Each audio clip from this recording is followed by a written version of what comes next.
Hey, it's Tori with Goody Beads, and today I have Ricky from Dakota Stones here. Hello. Hey, Ricky. How's it going today? It's going all right. Good, good.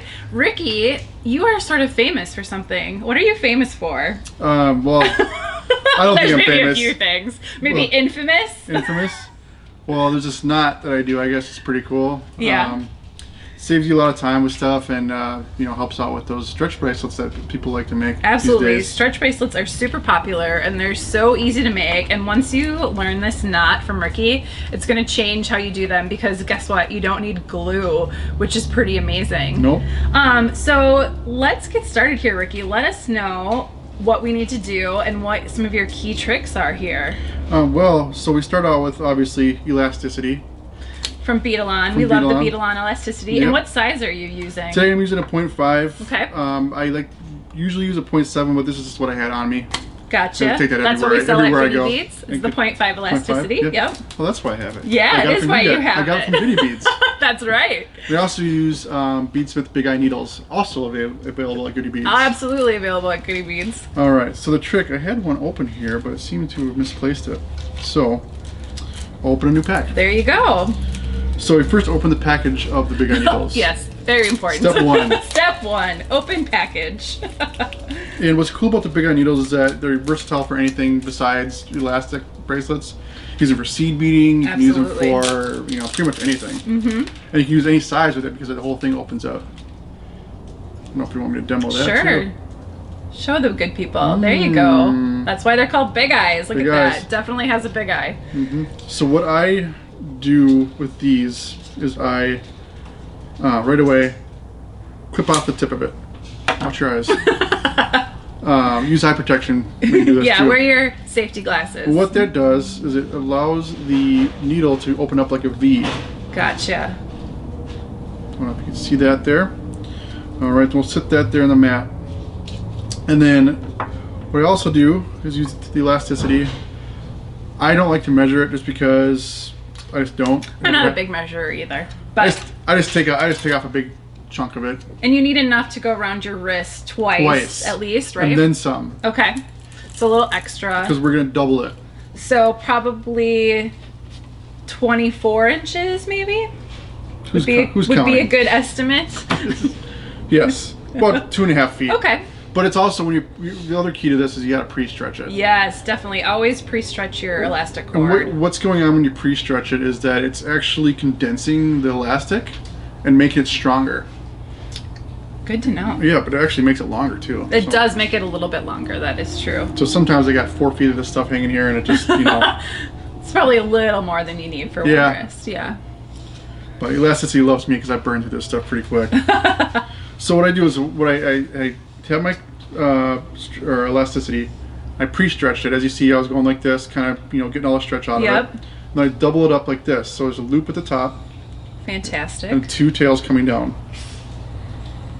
So I take the Big Eye needle that I couldn't do a V, open it up, and slide it through the top of the loop that's doubled over. Fantastic. Easy. How easy is that? Yeah. Love it. Okay.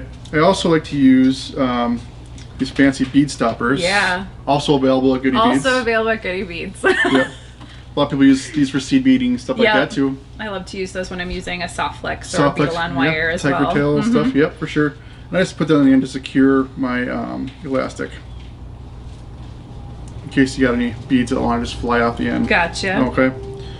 So, once that's started, I like to use, say, like a larger hole bead, like a Dakota Stones large hole, or like some of these really nice Bali beads that Dakota or Goody Beads has. Yes. Just because it's got a larger hole, I can fit the knot in afterwards when I get done tying it. Usually I like to start out with one of those. Get through here.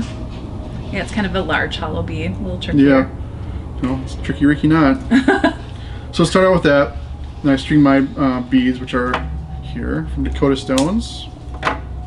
These are the 8mm red, apple red jasper.